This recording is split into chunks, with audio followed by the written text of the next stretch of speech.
In the fading light of the 18th century, a figure of towering ambition and controversial legacy carved his name into the annals of history: Napoleon Bonaparte.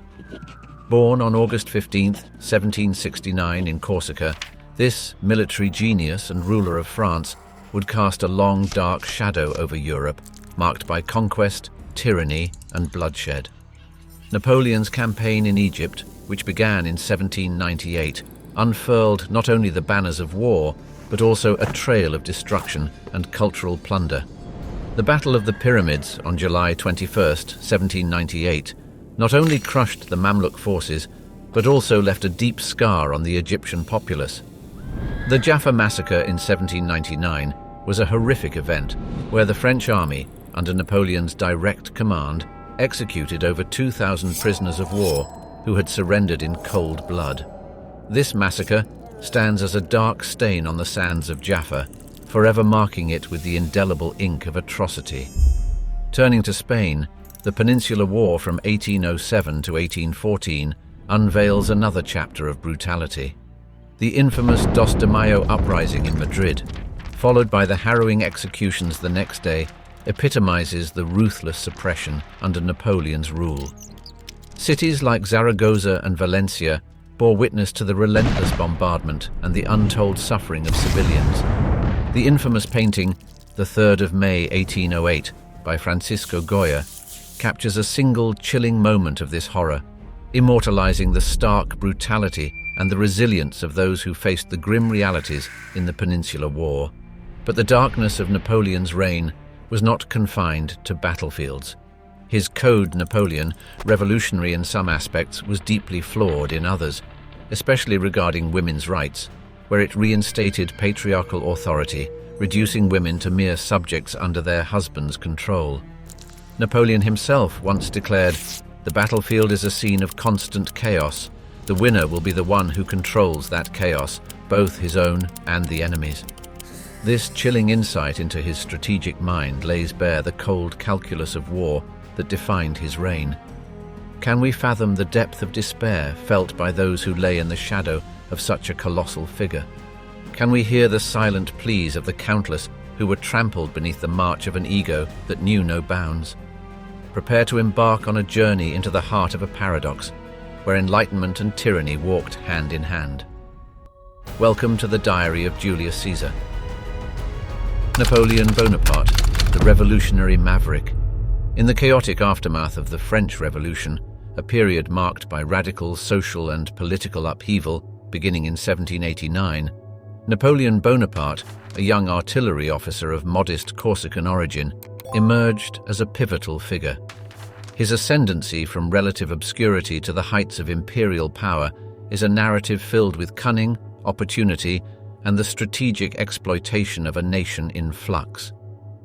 The revolution's disintegration of the old monarchy left a power vacuum.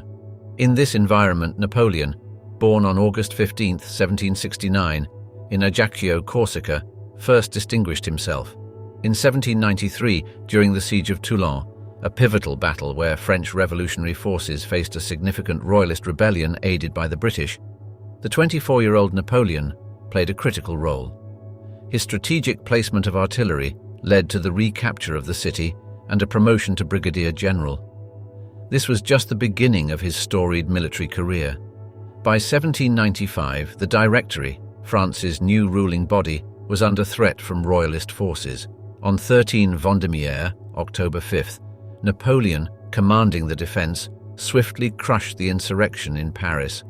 His use of cannon fire, leading to the infamous phrase, "a whiff of grape shot," not only dispersed the mob, but also sealed his political future.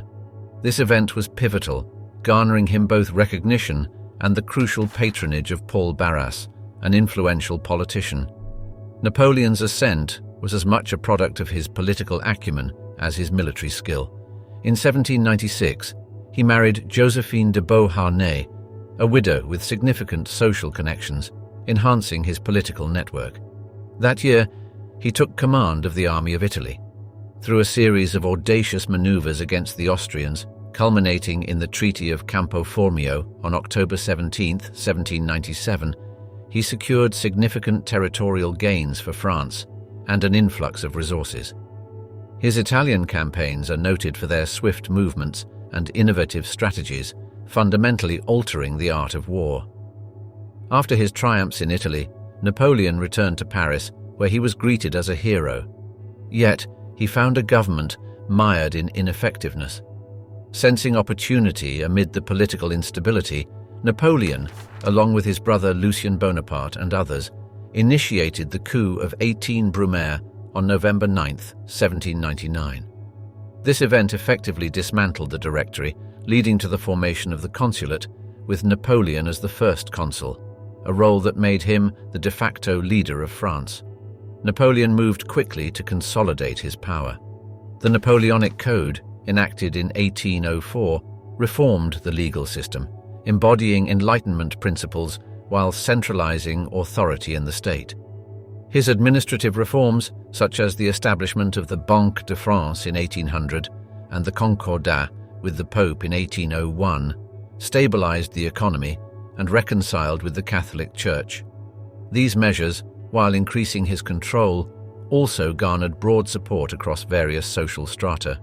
By 1802, Napoleon's position was so secure that he was named consul for life, and by December 2nd, 1804, he crowned himself emperor in Notre Dame Cathedral, a move symbolizing his complete control over France. This ceremony, attended by Pope Pius VII, was a masterful blend of revolutionary rhetoric and monarchical pomp, illustrating Napoleon's unique brand of leadership. Echoes of the guillotine, Napoleon's rule, shaped by the Reign of Terror. The Reign of Terror, a notorious period during the French Revolution from September 5, 1793 to July 28, 1794, profoundly shaped Napoleon Bonaparte's ascent and governance. This era, marked by radical political turmoil and the guillotine's grim efficiency, saw the execution of around 16,000 to 40,000 people, including King Louis XVI and Queen Marie Antoinette. It was under the shadow of this guillotine, an infamous symbol of revolutionary justice, that Napoleon's understanding of power and politics was honed. During the Terror, the Committee of Public Safety, led by figures such as Maximilien Robespierre, Georges Danton, and Jean-Paul Marat, wielded near-absolute power. Their governance, fueled by paranoia and the desire to protect the revolution from its enemies, led to widespread purges. The streets of Paris and other cities were scenes of constant fear, as the guillotine claimed victim after victim, including notable figures like the Girondins and Olympe de Gouges, a prominent feminist. Napoleon, observing this turmoil as a young general, learned crucial lessons about leadership in times of crisis. His statement, "The revolution is over, I am the revolution," reflects his belief in the necessity of a strong, central figure to ensure the survival and success of revolutionary ideals. This conviction guided his actions when he took power, emphasizing stability and order, crucial elements he believed were lacking during the Terror. Napoleon's appreciation for public sentiment, a vital lesson from the Terror, was evident in his use of propaganda. He recognized, as Robespierre had, the power of image and rhetoric in swaying public opinion. Through strategic use of art, media, and carefully staged public appearances, Napoleon crafted an image of himself as a heroic and visionary leader, a protector of France who continued the revolutionary tradition while restoring order. The political factionalism and purges of the Terror era highlighted the dangers of decentralized power. In response, Napoleon centralized authority significantly upon assuming power. By establishing the consulate and later the empire, he dismantled the political structures that had fueled the chaotic factionalism of the revolution. This move towards centralization was a direct reaction to the political instability he had witnessed. The military innovations of the Terror, particularly the levée en masse, were not lost on Napoleon. This mass conscription policy, initiated by the revolutionary government, had created a powerful and patriotic army. Napoleon inherited this military legacy, using it to form the backbone of his grand army. His troops, imbued with revolutionary fervor, were a formidable force in his numerous military campaigns. Napoleon's handling of dissent and opposition also bore the imprint of the terror's ruthlessness. While he did not resort to the widespread executions of his predecessors, his regime was marked by a firm approach to rebellion and resistance. His use of secret police, censorship, and swift action against threats reflected his determination to maintain control and prevent the chaos that had characterized the terror years. Napoleon's Egyptian Odyssey, a tale of conquest, knowledge, and controversy. Napoleon Bonaparte's Egyptian campaign, which began on May 19, 1798, and culminated in 1801, was a daring military and scientific venture. Embarking from Toulon with a fleet of 400 ships and 54,000 men, including 35,000 soldiers, Napoleon sought not just to disrupt British trade with India, but also to establish French influence in the Ottoman Empire. His landing in Alexandria on July 1, 1798, marked the beginning of a campaign that was as groundbreaking in scientific discovery as it was in military ambition. Accompanying Napoleon was a remarkable assembly of over 160 scholars and scientists, forming the Commission of Sciences and Arts. This diverse group embarked on an extensive study of Egypt's vast history and natural environment, laying the groundwork for modern Egyptology. The discovery of the Rosetta Stone in 1799 by French soldier Pierre-François Bouchard was a seminal moment, providing the key to deciphering ancient Egyptian hieroglyphics. Their work, compiled in the monumental Description de l'Égypte, published between 1809 and 1828, was a monumental contribution to human knowledge. However, the military campaign faced significant challenges. The Battle of the Pyramids, a notable victory for Napoleon on July 21, 1798, demonstrated his military prowess, yet also underscored the logistical difficulties of operating in Egypt.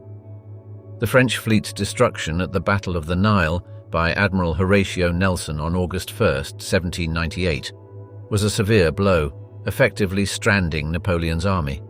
This defeat highlighted the strategic vulnerability of overseas campaigns and the importance of naval power, a lesson Napoleon would carry forward. The Siege of Jaffa, conducted from March 3 to March 7, 1799, is infamously remembered for the Jaffa Massacre. Following the city's capture, Napoleon ordered the execution of over 2,000 Ottoman prisoners, a decision heavily criticized and debated. Some accounts, notably from Antoine Jongreau's painting Bonaparte visiting the plague victims of Jaffa, suggest that Napoleon also entered a plague hospital, a scene designed to portray him as a compassionate leader, though this contrasts sharply with the brutality of the massacre. Despite its military setbacks, the Egyptian campaign significantly influenced European culture, igniting a fascination with Egyptology. The architectural and artistic styles inspired by this Egyptomania were evident in various European cities. The scientific findings of the campaign, especially in Description de l'Égypte, had a profound impact on understanding ancient Egypt, contributing significantly to fields like archaeology and anthropology. Napoleon's leadership in Egypt showcased his strengths and weaknesses. His inspirational leadership and innovative tactics were evident, but the campaign also exposed his miscalculations regarding logistical and cultural challenges in foreign lands. The hardships endured by his troops, from diseases like the plague to the extreme climate, underscored the harsh realities of extended military campaigns in unfamiliar territories. Napoleon's iron fist, discipline and dissent in the empire. Napoleon Bonaparte, revered for his military genius, maintained a strict regime of discipline and control, both within his army and in his treatment of political adversaries. His reign, though marked by remarkable military and administrative achievements, was also characterized by rigorous discipline and harsh treatment of dissent, which were instrumental in consolidating and maintaining his power. Napoleon is often quoted as saying, "The battlefield is a scene of constant chaos. The winner will be the one who controls that chaos, both his own and the enemy's." Within the ranks of the Grande Armée, discipline was stringent and often brutal. Napoleon's military code, deeply influenced by the need for order and efficiency, imposed severe punishments for desertion, insubordination, and other breaches of military conduct. Desertion, a common issue given the extensive and grueling campaigns, was particularly harshly punished. Deserters, when caught, faced court-martial and execution by firing squad, a fate that befell thousands during his campaigns. For lesser offences, such as insubordination or theft, flogging or hard labour were common sentences. This harsh military discipline was encapsulated in Napoleon's own words. Every soldier carries a marshal's baton in his pack, emphasizing the rewards for loyalty and the consequences for dissent. Napoleon's treatment of his political rivals was equally harsh. His rise to power after the French Revolution saw him confront a deeply divided and turbulent political landscape. To consolidate his power, he employed a range of tactics to neutralize his opponents. Imprisonment and exile were common tools in his arsenal against those who opposed or threatened his rule. Notable among his political opponents was the Duke of Enghien, a member of the Bourbon royal family. Accused of conspiring against the regime, the Duke was arrested, swiftly tried, and executed in 1804, a move that drew widespread condemnation and was seen as a stark example of Napoleon's ruthlessness. Another example of his treatment of political adversaries was his handling of the alleged conspiracy of Georges Cadoudal and Jean-Charles Pichegru, both staunch opponents of Napoleon. The conspiracy, uncovered in 1804, led to the arrest and execution of Cadoudal and the mysterious death of Pichegru in prison, believed by some to be a murder orchestrated by Napoleon's secret police. Under Napoleon, the state's control extended into the realm of ideas and public opinion. The establishment of a vast network of surveillance and censorship, overseen by his police minister, Joseph Fouché, was pivotal in suppressing opposition. Newspapers were censored, and publications critical of the regime were banned. This network not only rooted out political conspiracies, but also created an atmosphere of fear and compliance. Napoleon's approach to dissent extended beyond the political elite to the general populace, especially in territories under his control. His handling of the rebellion in Spain exemplifies this, where the French forces' response to the uprising in Madrid in May 1808 was marked by brutality. The repression of the Spanish uprising, depicted hauntingly in Francisco Goya's painting The 3rd of May 1808, was a harbinger of the savage warfare that characterized the Peninsular War. The Napoleonic Code, a dual legacy of reform and restraint. The Napoleonic Code, officially known as the Code Civil des Français, enacted on March 21, 1804, stands as one of the most significant legal reforms of modern history. Crafted under the auspices of Emperor Napoleon Bonaparte, this comprehensive body of civil law modernized and unified French law, influencing legal systems worldwide. However, its progressive strides were juxtaposed with a reinforcement of patriarchal structures and a curtailment of certain individual freedoms, reflecting the complex socio-political landscape of Napoleonic France. Napoleon, a pragmatic ruler, understood the need for a stable legal framework to consolidate the gains of the French Revolution and ensure societal order. The chaos of the revolutionary period, with its myriad legal systems and the abolition of feudal privileges, necessitated a new, cohesive legal structure. The Napoleonic Code was a monumental effort in this direction, embodying Enlightenment principles such as equality before the law and the sanctity of private property. It abolished privileges based on birth, established a merit-based judiciary, and streamlined the legal system, making laws clear and accessible. Despite these advancements, the Code had a darker side, particularly in its treatment of women and the family structure. It firmly entrenched male authority within the family, giving husbands extensive control over their wives. For instance, while divorce was made more accessible compared to the pre-revolutionary era, it was still heavily skewed in favor of men. Women needed their husbands' consent for legal transactions and were restricted in their rights to own and manage property. This patriarchal bent was a reflection of Napoleon's own views on gender roles. He is famously quoted as saying, "Nature has made woman our slave. Her proper and natural mission is to be a wife and mother. Additionally, the code's impact on personal freedoms was ambiguous. While it promoted individual rights in some areas, it also limited freedoms in others. For instance, it reinforced the authority of employers over their workers and restricted workers' rights, a move seen as a concession to burgeoning industrial interests in France. It also curtailed certain civil liberties, such as freedom of speech and press, reflecting Napoleon's broader authoritarian tendencies. The code's influence extended far beyond France's borders. It served as a model for legal systems in many European countries, as well as in Louisiana in the United States. In countries like Italy, the Netherlands, Belgium, Spain, and Portugal, versions of the code were adopted, spreading its principles and also its flaws across continents. This widespread adoption underscored its significance as a cornerstone of modern civil law, yet also disseminated its patriarchal and authoritarian elements.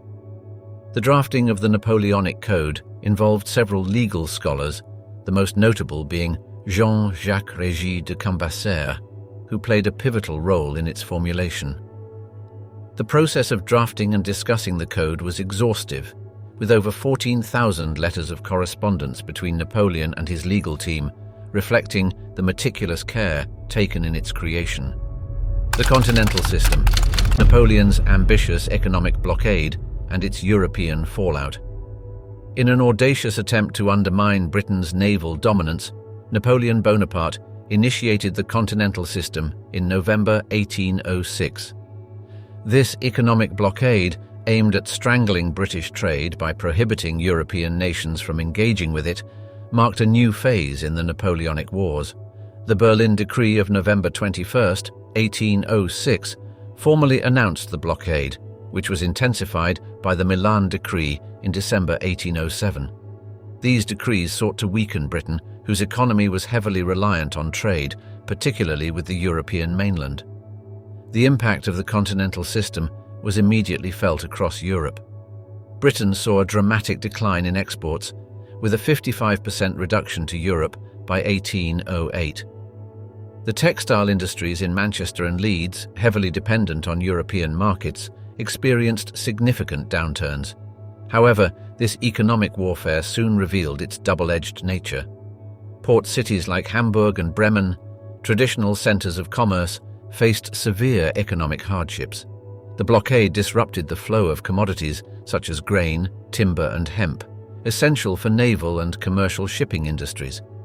The French economy, despite being the architect of the blockade, was not immune to its effects.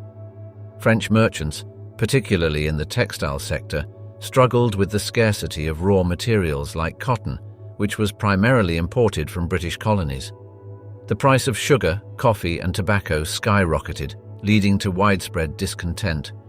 Smuggling became a widespread response, with coastal areas of Spain and Portugal becoming hotbeds for illicit trade. British goods continued to seep into Europe, often at inflated prices, undermining the effectiveness of the blockade. Napoleon's allies, coerced into compliance with the continental system, began to resent its economic toll. Russia, a key ally, was particularly affected due to its reliance on trade with Britain.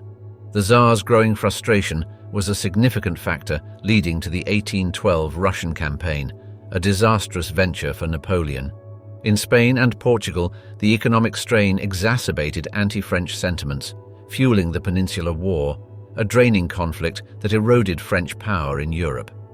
The social impact of the continental system was profound. The scarcity of goods led to inflation, causing hardship, especially among the lower classes.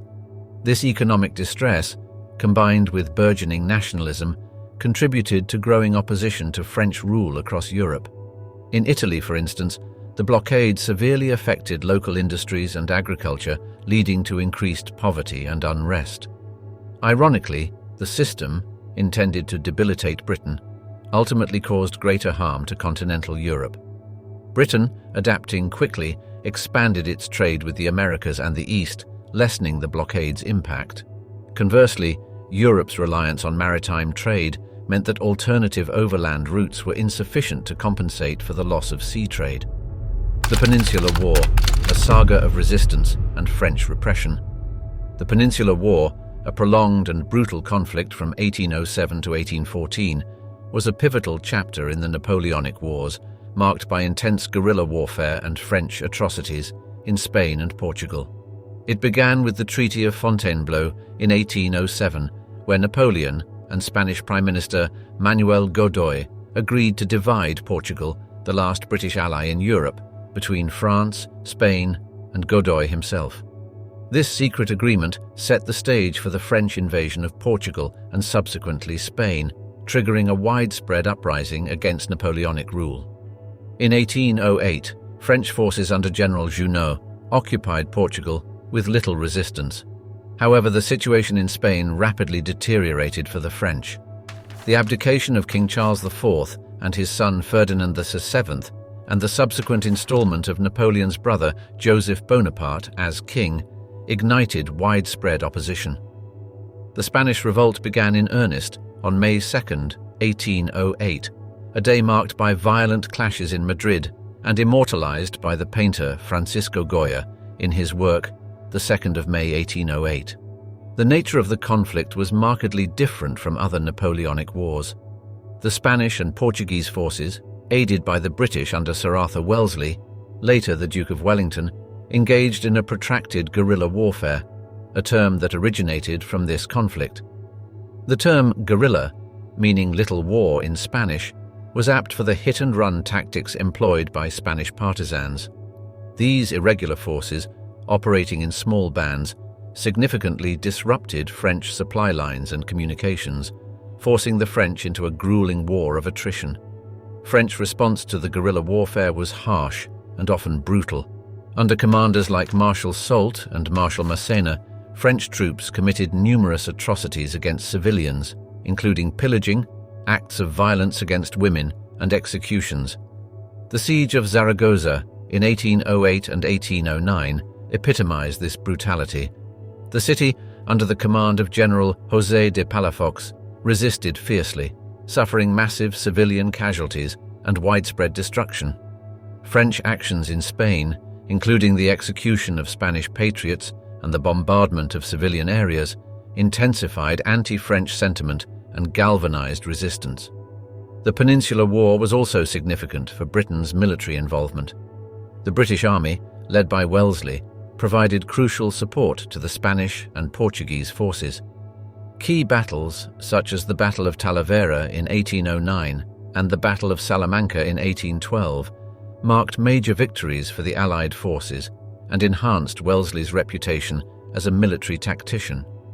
The war severely strained Napoleon's resources. By 1810, over 300,000 French troops were tied down in the peninsula, a significant diversion from Napoleon's campaigns elsewhere in Europe. The drain on manpower and resources, coupled with mounting casualties, weakened Napoleon's hold over his empire. In 1812, a turning point came with the French defeat at the Battle of Salamanca. This victory for Wellington led to the liberation of Madrid and signified a shift in the war's momentum. Subsequent Allied victories, culminating in the Battle of Vittoria in 1813, forced Joseph Bonaparte to flee Spain, effectively ending French control over the peninsula. Napoleon's Russian catastrophe, a winter of despair. The invasion of Russia in 1812 by Napoleon Bonaparte stands as one of the most catastrophic military campaigns in history, marked by strategic miscalculations, a brutal winter, and immense loss of life.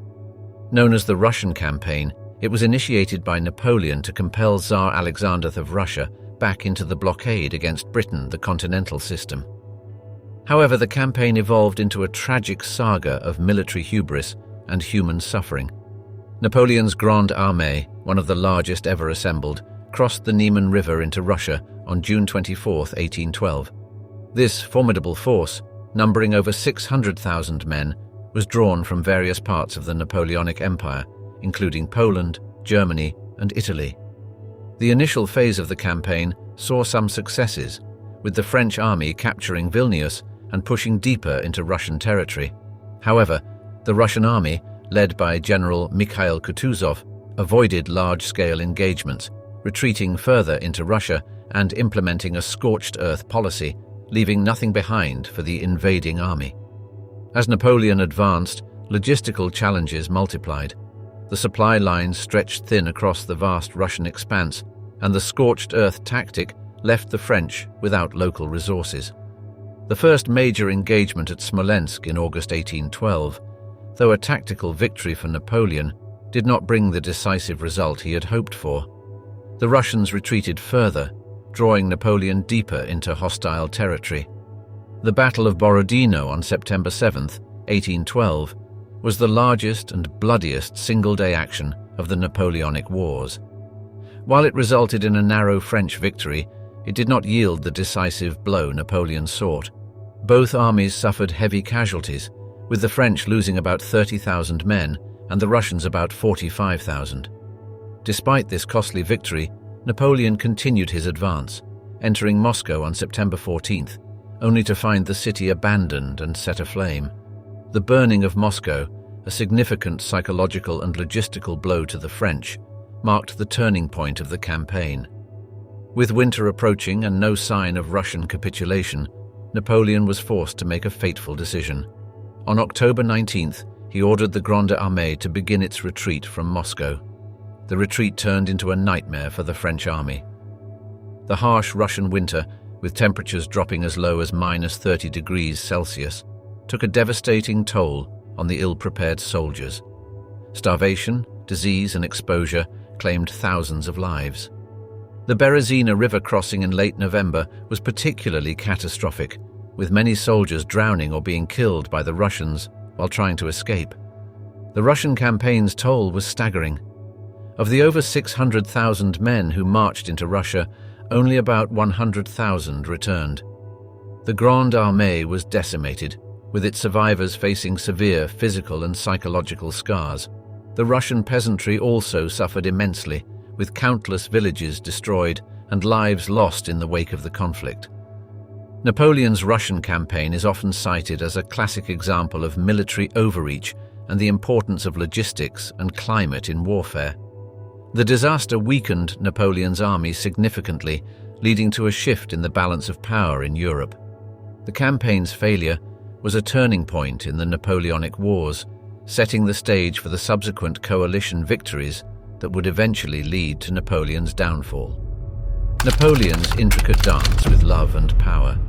Napoleon Bonaparte's relationships with women were as intricate and strategic as his military campaigns. His first marriage to Josephine de Beauharnais, a widow with 2 children, began with a whirlwind romance. They married on March 9, 1796, just days before Napoleon left to command the French army in Italy. Their correspondence during this period is filled with passionate outpourings, with Napoleon often writing intense love letters. However, the marriage was tumultuous, plagued by Josephine's spending habits and infidelities, and Napoleon's own affairs. Josephine's inability to provide an heir was a crucial factor leading to their divorce in 1809, a decision that Napoleon described as a necessity for France. Napoleon's second marriage to Marie-Louise, Archduchess of Austria, on April 1, 1810, was a significant political maneuver meant to solidify his empire. Marie-Louise, 18 years old at the time of their marriage, was a member of the Habsburg dynasty, one of Europe's most powerful royal families. She bore him a son, Napoleon François Joseph Charles Bonaparte, on March 20, 1811, who was given the title King of Rome. Despite the marriage's political nature, their correspondence suggests a developing mutual affection. Beyond his marriages, Napoleon's romantic escapades were numerous. His affair with Marie Walewska, a Polish noblewoman, resulted in a son, Alexandra Walewski, born in 1810. This relationship, like many others, was colored by Napoleon's power and status. Marie was initially reluctant, but was persuaded to become involved with Napoleon for political reasons, notably to seek favor for Poland. Napoleon's views on women, as reflected in his statements and policies, reveal a complex stance. While he expressed admiration for certain women's abilities, his policies often restricted women's rights. The Napoleonic Code, for example, reduced women's legal status to minors under the guardianship of their husbands or fathers. Napoleon's personal views were often contradictory. He once remarked, "Women are nothing but machines for producing children." These relationships and views highlight a man for whom romantic and political ambitions were often intertwined. His marriages served his imperial aspirations, while his affairs provided personal gratification and, at times, political leverage. This blend of personal desire and strategic planning was emblematic of Napoleon's approach to both his private and public life. Mastering the art of perception, Napoleon's media empire. Napoleon Bonaparte, a figure as adept in the battlefield as in the arena of public opinion, leveraged media and art to sculpt his image and entrench his power. Recognizing early the influence of the burgeoning press, he implemented stringent controls. By 1810, he had reduced the number of newspapers in Paris to just 4, all under strict government control. This move was reflective of his belief in the power of the press, encapsulated in his quote, "4 hostile newspapers are more to be feared than 1,000 bayonets." In the realm of art, Napoleon was a patron par excellence. He enlisted artists like Jacques-Louis David, renowned for his neoclassical style, to portray him as a heroic and almost divine figure. David's Napoleon Crossing the Alps, 1801, is a prime example, depicting Napoleon heroically leading his army through the Great St. Bernard Pass in 1800. Another masterpiece, The Coronation of Napoleon, 1807, immortalized his coronation in Notre Dame Cathedral, emphasizing his control over religious and state affairs. Napoleon's influence extended to the architectural transformation of Paris. The Arc de Triomphe, commissioned after his victory at the Battle of Austerlitz in 1805, was designed by Jean Chalgrin. This grand monument was intended to celebrate the triumphs of the French army and was intricately adorned with reliefs and inscriptions commemorating Napoleon's military achievements. The secret police, led by Joseph Fouché, were the unseen enforcers of Napoleon's propaganda regime. Fouché's extensive network of spies infiltrated various layers of society, ensuring that dissent was quickly identified and quashed. This secret police force was a critical tool in maintaining a veneer of unanimous support for Napoleon's policies. Censorship was rigorously enforced under Napoleon's rule. The Imperial Censorship Commission scrutinized all forms of printed material. Literature that was critical of Napoleon's regime, like the writings of François-René de Chateaubriand, was often banned, forcing some authors into exile. These measures ensured a tightly controlled narrative surrounding Napoleon's rule, where dissenting voices were seldom heard within France's borders. Education was not spared in Napoleon's campaign to shape public opinion. Schools and universities were seen as breeding grounds for loyalty to the emperor. Textbooks glorified his military and political achievements, and the curriculum was carefully designed to create a sense of national pride centered around Napoleon's figure. Despite his efforts to control the narrative, opposition existed. Figures like Chateaubriand, though exiled, wrote critically of Napoleon. These dissenting voices, though suppressed in France, found an audience elsewhere in Europe, offering a counter-narrative to the omnipresent glorification within Napoleonic France. The epic endgame, Unraveling the Battle of Waterloo. The Battle of Waterloo, a pivotal moment on June 18, 1815, marked the end of Napoleon Bonaparte's storied military career and his reign over France. This battle, near the Belgian village of Waterloo, witnessed Napoleon's French army clashing with the 7th Coalition forces, led by the Duke of Wellington and Prussian Field Marshal Gebhard Leberecht von Blücher. Napoleon, returning from his exile on Elbe, sought a swift victory to re-establish his control over Europe. The French army, around 73,000 strong, was set against Wellington's approximately 68,000 troops and Blücher's 45,000 Prussian soldiers. Napoleon's plan hinged on separating these Allied forces, but a series of mishaps and strategic errors sealed his fate. The battle commenced with the battlefield's condition playing a crucial role. Heavy rainfall the previous night resulted in muddy, difficult terrain, delaying Napoleon's planned early assault. This delay proved costly, allowing the Prussians, previously defeated at the Battle of Ligny, time to regroup and join Wellington. The Duke of Wellington, an astute military leader, fortified his troops along a ridgeline, using the terrain to his advantage. His multinational force, including British, Dutch, Belgian, and German soldiers, demonstrated remarkable tenacity in the face of intense French artillery and infantry assaults. Wellington's defensive strategy was later encapsulated in his famous quote, "They came on in the same old way, and we defeated them in the same old way." A pivotal moment was the misjudgment by one of Napoleon's most trusted commanders, Marshal Michael Ney. Ney's premature cavalry charge against the British infantry squares, though gallant, was ill-supported and repelled, resulting in significant French losses. This decision, along with Napoleon's initial delay, contributed significantly to the French defeat. The Prussians, under Blücher, arrived on the battlefield by late afternoon, providing critical reinforcement to Wellington's forces. Blücher's commitment to support Wellington was instrumental in turning the battle against Napoleon, a factor the French emperor had fatally underestimated. In a desperate move, Napoleon deployed his elite imperial guard, historically his most reliable troops, in the late stages of the battle. The guard's repulsion and subsequent retreat were symbolic of the total collapse of the French army's morale and effectiveness. The aftermath of Waterloo was devastating for the French. Out of Napoleon's 73,000 men, nearly 25,000 were killed or wounded, and thousands more were captured. The coalition forces suffered around 22,000 casualties. This high cost bore testimony to the ferocity of the battle. Napoleon's defeat at Waterloo ended his rule in France. He abdicated 4 days later on June 22, 1815, and was exiled to the remote island of St. Helena in the South Atlantic, where he spent his final years. Waterloo effectively concluded the series of conflicts known as the Napoleonic Wars, which had reshaped the European continent. The enigma of Napoleon's end, St. Helena and beyond. Napoleon Bonaparte's final years on the windswept island of St. Helena, far from the battlefields of Europe that had witnessed his rise and fall, were marred by illness and controversy. Exiled after his Waterloo defeat in 1815, Napoleon was confined to Longwood House on this isolated island, a stark contrast to the grandeur he once knew.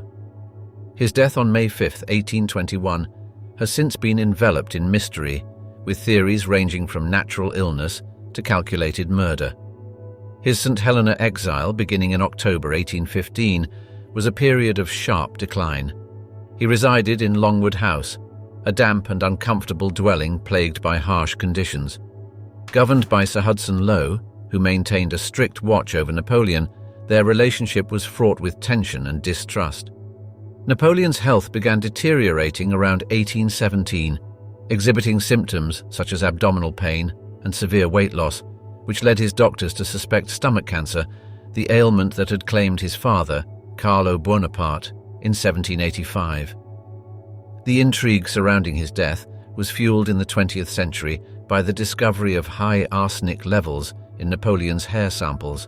This revelation, made public in 1961, gave rise to theories of poisoning. Some historians speculated that the British, wary of any attempts by Napoleon to regain power, might have orchestrated his slow demise. Others suggested a culprit closer to home, perhaps within his own retinue. However, the presence of arsenic is not definitive proof of foul play.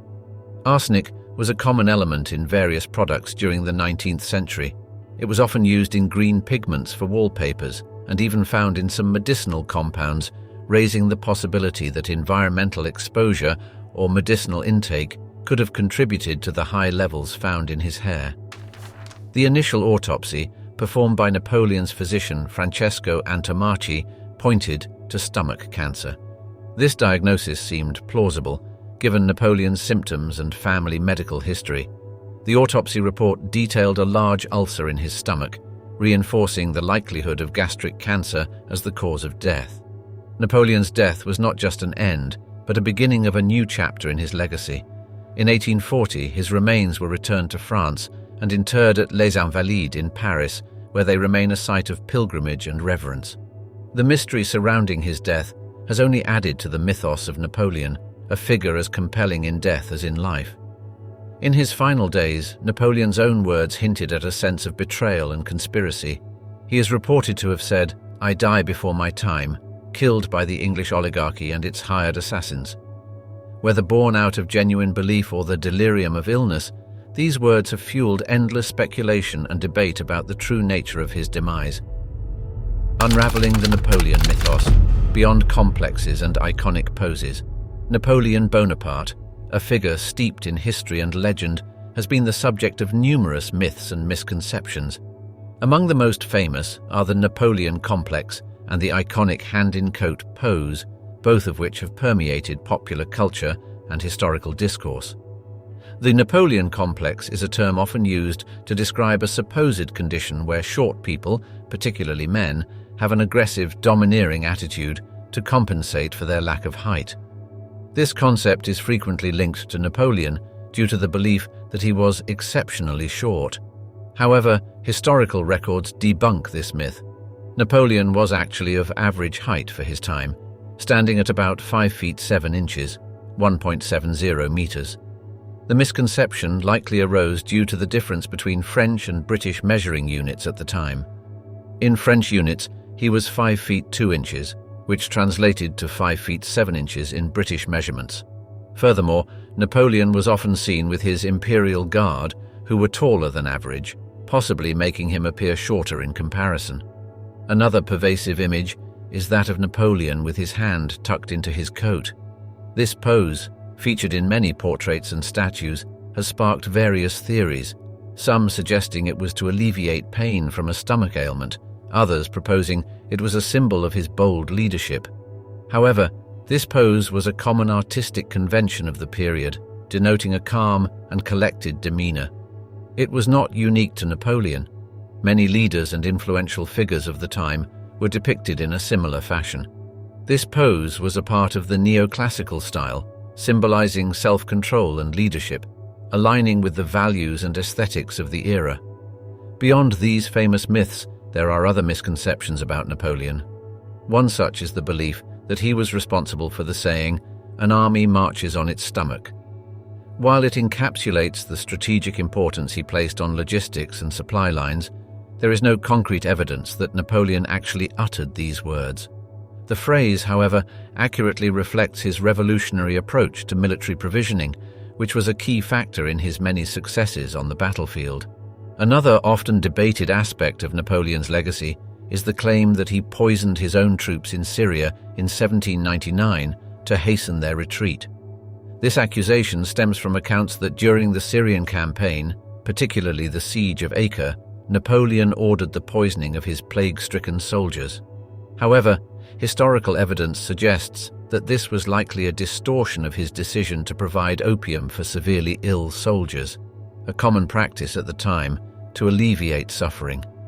Napoleon's role in popularizing the metric system is also a subject of misconception. While the metric system was indeed officially introduced in France during his rule, the process began before his time, during the French Revolution. His contribution was in the system's dissemination across Europe, a byproduct of his expansive military campaigns. Napoleon, from history to popular imagination. Napoleon Bonaparte's influence extends beyond the annals of history into the realm of popular culture, where he has been immortalized in various forms of art, literature, film, and even video games. His complex persona and significant historical impact have made him an enduring subject of fascination and reinterpretation. In literature, Napoleon's presence is felt in a myriad of works. Leo Tolstoy's War and Peace, first published in 1869, intricately weaves the tale of Napoleon's 1812 Russian campaign into its narrative, offering a profound exploration of his impact on society and individuals. Victor Hugo's Les Miserables, set against the backdrop of post-Napoleonic France, references the Battle of Waterloo and the lingering effects of his reign. Biographical works such as Andrew Roberts's Napoleon: A Life, 2014, and Alan Shom's Napoleon Bonaparte, 1997, delve into his life and legacy, presenting detailed accounts of his military strategies, political maneuvers, and personal life. Cinema has also embraced Napoleon as a compelling character. Abel Gance's silent film, Napoleon, 1927, is celebrated for its groundbreaking cinematography and portrayal of Napoleon's early years. War and Peace, directed by King Vidor in 1956, brings Tolstoy's novel to the screen, depicting the dramatic intersection of personal lives and the tumult of the Napoleonic Wars. More recent cinematic explorations, such as Antoine de Caunes' Monsieur N. 2003, delve into the mysteries surrounding Napoleon's exile and death. Napoleon's image in art is dominated by the works of Jacques-Louis David, an ardent supporter and the official painter of Napoleon's regime. His paintings, including the iconic Napoleon crossing the Alps, 1801, and the coronation of Napoleon, 1807, not only immortalized Napoleon's image, but also served as powerful propaganda tools. These artworks have become synonymous with Napoleon's era, capturing both the grandeur and the complexity of his reign. The video game industry has also tapped into Napoleon's historical legacy. Napoleon: Total War, released by Creative Assembly in 2010, allows players to engage in his military campaigns, blending historical detail with strategic gameplay. Europa Universalis 4, developed by Paradox Interactive and released in 2013, offers players a chance to navigate the political and military challenges of the Napoleonic era. Public events and reenactments play a significant role in keeping Napoleon's legacy alive. The annual reenactment of the Battle of Waterloo in Belgium is a major event, drawing enthusiasts from around the world who don detailed period uniforms and engage in mock battles. Similarly, Les Invalides in Paris, the site of Napoleon's tomb, is not just a tomb, but a monument to his enduring legacy, attracting thousands of visitors annually. The portrayal of Napoleon in popular culture often reflects the dichotomy of his historical image, a visionary leader and reformer to some, a power-hungry conqueror to others. This complexity makes him a subject of endless fascination and debate, not only in academic circles, but also in the wider public imagination. As our journey through the life and times of Napoleon Bonaparte comes to a close, we are left with a portrait of a man who was as complex as he was influential. From his modest beginnings in Corsica in 1769 to his final breath on the windswept island of St. Helena in 1821, Napoleon redefined the contours of power and politics. His legacy, imprinted on the battlefields of Europe, the administrative halls of France, and the pages of history, continues to evoke admiration and controversy. His story is one of brilliance and overreach, of revolutionary zeal and imperial ambition. Remembered for his military genius, his reforms that modernized nations, and his role in shaping modern Europe, Napoleon remains a towering figure in history. He was a man who once said, "History is the version of past events that people have decided to agree upon." As we reflect on his life, we see not just the man he was, but also the legend he became, an enduring symbol of power, ambition, and the complexities of historical legacy. Thank you for joining us on this exploration of one of history's most enigmatic and powerful figures, Napoleon Bonaparte.